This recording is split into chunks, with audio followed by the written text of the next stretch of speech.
Let me ask you something. Have you ever done this before? It is late at night. The house is quiet. Everyone is asleep. You're lying in bed, phone in your hand, just scrolling for fun. Amazon, Walmart, some random online store. You're not planning to buy anything. You're just looking. Then you see it. A pair of headphones, a jacket, a TV, something you do not really need, but looks nice. You check the price. $800. You pause. That feels expensive. Then you see it. Pay in full. No interest. For payments. No extra fees. And suddenly, something changes in your head. $800 disappears. It becomes $200 today. That feels different. $200 is not scary. That is gas money. Groceries. A dinner with friends. You think, I can handle that. That is not a big deal. So you click buy. No credit card check. No paperwork. No questions. Just a few seconds. Done. Your package is on the way. How do you feel right now? Relieved. Comfortable. Not stressed. You do not feel like you just spent a lot of money. You tell yourself, I will pay it next month. My paycheck is coming. Everyone uses this. And you are right. A lot of people in the US do this. Students, office workers, delivery drivers, parents, people just starting out. Almost everyone has clicked that button at least once. Because it is easy, it is fast, it feels harmless. But here's the question nobody asks in that moment. If this is so good for you, if it is really free, why are companies spending billions on it? Who is paying for this convenience? And what if the answer is you? Now let me ask you something. Have you ever stopped and thought, wait a second, these companies let me pay later. No interest, no fees, no questions. So how do they make money? Are they just being nice? Of course not. In finance, nothing is truly free. Someone always pays. And most of the time, that someone is you. In the US, some of the biggest names in this business are Klarna, Affirm, and Afterpay. Together, they handle hundreds of billions of dollars in shopping every year. They're not charities. They're businesses. And businesses exist for one reason, to make money. So how do they do it? Two main ways. First, they charge the stores. Every time you use Buy Now Pay Later, the store pays a fee, usually around 3%, sometimes up to 8%. That is much higher than credit cards. So you might wonder, why would stores agree to that? Simple, because it works. When Pay in Full is available, people buy more. They buy faster. They buy more expensive things. Someone who is thinking about $500 suddenly spends $900. Someone who is not going to buy anything clicks buy. BNPL does not force you. It whispers. It says, it is fine. It is small. You can handle it. Second, this is the big one. Late fees, penalties, missed payment fees, the tiny text nobody reads. You miss one payment. Boom. Fee. You miss another fee. Life gets busy.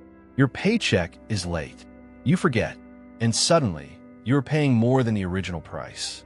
Not because you're irresponsible, because you are human. Here is something most people do not realize. For many BNPL companies, a large part of their profit comes from people who struggle, not from perfect users, from stressed users, from people who fall behind. And there is something even more clever. The system is designed to make you forget. Each app has its own schedule. Each loan has its own date. Each payment is small. You never see the full picture. You only see pieces. And small pieces do not feel scary until you add them up and suddenly think, wait, how did I get here? This is not because you are stupid. It is not because you are weak. It is because this system is built to make you spend more than you realize. Quietly, politely, smartly. And when things start to slip out of control, that is when the real story begins. Most money problems do not start with disaster. They start quietly, very quietly. You have one Buy Now Pay Later plan, then two, then three. Each one is only a few $100s. Not a big deal. At least, that is what you tell yourself. You're still working, still paying rent, still filling up your car, still driving for Uber on weekends to earn extra cash. Life feels stable, normal, under control. Then one month, something happens. Your car breaks down, your kid gets sick, your hours get cut, or your company lays people off. Just one small problem, and everything shifts. You miss one payment. No panique. You think, I will fix it next month. Then you miss another. You use your credit card to cover it. Your bank balance drops. Overdraft fee, late fee, interest. 3 hits at the same time. Now the stress starts. Every morning, you open your phone. Notifications everywhere. Payment due. Payment coming. Payment failed. You stop counting how much you owe. You just know it is a lot. There is something else most people do not notice. Your credit score. In America, your credit score is your financial identity. Renting an apartment, buying a car, getting a loan, even insurance. Everything depends on it. And companies like Experian are now tracking buy now, pay later activity. Which means this: late payment, lower score, no big warning, no lauda non cement. It happens quietly. Many people only realize it later. When they get rejected for a car loan, when their insurance gets more expensive, when a landlord says no, and they think, what did I do wrong? Honestly, nothing crazy. You just used a system that was designed to push you a little further every time. The worst part is not the money. It is the feeling. Always checking dates. Always doing mental math.